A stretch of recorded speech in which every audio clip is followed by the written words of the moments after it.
All right, Amanda, this is a pretty loaded question. Is FMT regulated? FMT, it is regulated here in the U.S. by the FDA. As Dr. Corris was mentioning, back in 2013, when big FDA hearings were happening around this, the FDA did decide to regulate poop as a drug, which doesn't really make sense, especially when you've been in the research world for a long time. There are other models. We've always talked about how this seemed to fit more of like, a blood banking model or a tissue transplant model, like not a drug. But that's where it kind of got stuck. And so now this is where, drug companies come in and can kind of then develop this. So it is highly regulated by the FDA.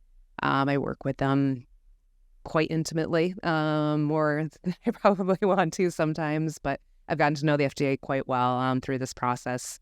I do believe, they do care about patients.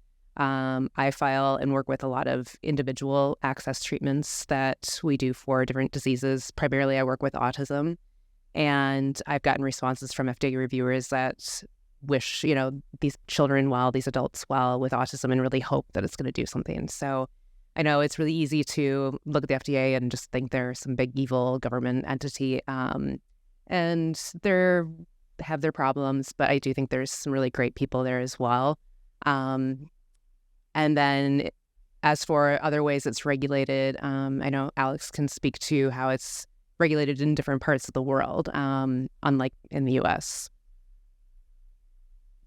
Yeah, so the U.S. has a written in law that anything that treats, mitigates, prevents disease other than human cell tissue transplants is considered a drug and should be regulated as a drug.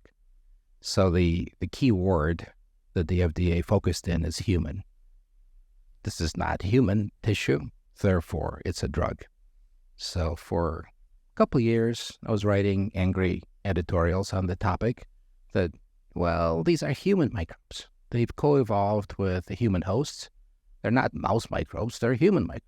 It's very difficult to put human microbes into mice, for example. They don't engraft.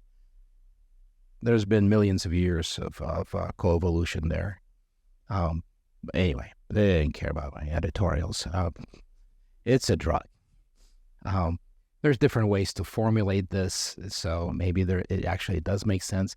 In the end, I actually embraced the model that this is a drug in that, okay, if it's a drug, what can you tell us about its pharmacology? Now, what happens to the drug in the body? What's the mechanism of action?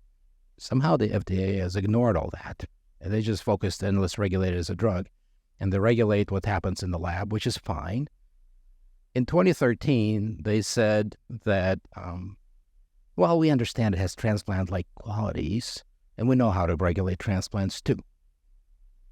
And they didn't demonstrate that they do that, because we know from blood banking, for example, that the best supply safest supply of blood comes from volunteers.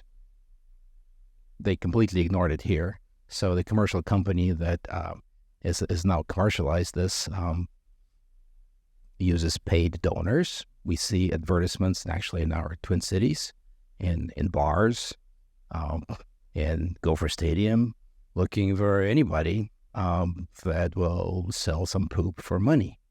A lot of the safety criteria come from what for these individuals say, and you have to believe them.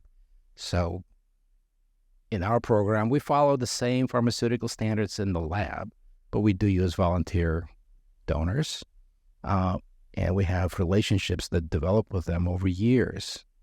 So we know everything about them, and we can trust them. They do have to come into our bathroom to donate, etc. But I think that's a key part that somehow is ignored. In other countries, yes, so Australia decided this is more like a tissue transplant. They have a special designation for that. The European Union is moving more toward a blood banking model. The U.S. seems to be alone in really focusing it as a drug. And one can be on the spectrum of cynicism of how these decisions get made and why, and what are the consequences of that. And we can talk about that if you like. Okay. And that gets to the dollar sign over there. So the company I was mentioning now a couple times, they focused on C. difficile. That's the foundational disease, the easiest to treat. You don't need much. So they take 1 gram of stool. That's 1/16 of an ounce. Put it in a little animal preparation bag. Put a little preservative in there. And how much do you think they priced it at? $10,000. Now, I know for sure that doesn't cost that much. If you think about an average turd, it's about 100 grams. That means you flush down $1 million every time you poop at this price levels. And yet, so the drug model enables that. The first time, I've met all the major company people at this time. The first investor I met, the first question he asked was, okay, how much do you think we can sell it for? What's the market? It wasn't really how many people can we help, how can we make this better or whatever. It is basically the bottom line. And the for-profit model it is just that. It attracts investors by how much return you can get on your investment. There's the patient is just a tool to get there. So I really wish there was a parallel track of a complementary, a nonprofit model. And if there's any example where just how screwed up this became, it's this. The drug companies did not develop the active ingredient here. It actually does come from us, the people. And yet somehow we, the people, just give it away to some investors to make money on the people's misery. That just doesn't seem right to me. That's how our program is different. We're trying to survive. But at the same time, we have to work within this regulatory cage. Open Biome has shut down manufacturing. We actually are manufacturing for them, and we partner with them. It's not clear right now just how much the FDA is going to permit us to continue. So in brainstorming through this, we hired a consultant who worked at the FDA for a long time and asked some question. We had a long discussion, and in the end, I just kind of point blank asked, okay, just tell me, does the FDA care more about profits or people? And I was expecting some kind of a, politically correct answer.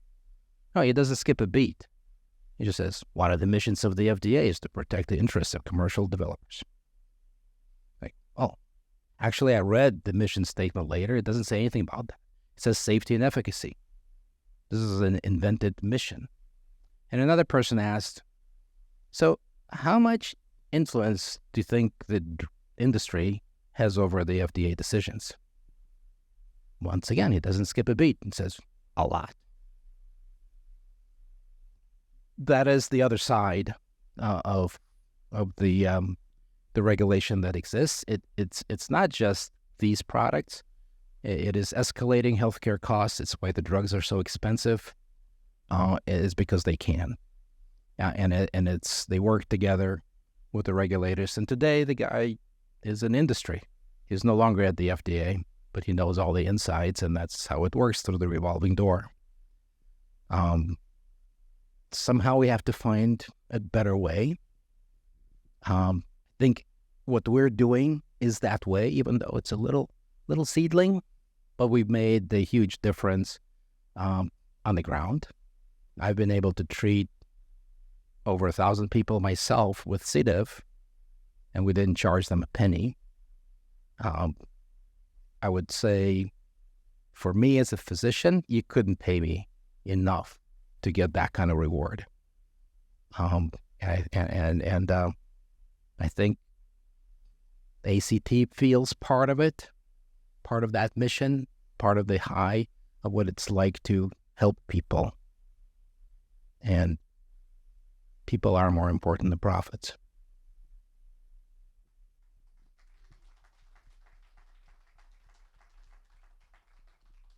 Dr. Kortz, we are honored to partner with your team and to be able to provide that treatment to folks free of charge and saving those lives. Where Achieving Cures Together has come over the last 7 years is remarkable. And where the field that you guys are leading, the different indications that are being studied, it is amazing, the blessings that have come through it and through a very dark time in my life that has transformed and helped heal many, many people. And we are so grateful for the work that you all do each and every day in truly saving lives. So thank you for that.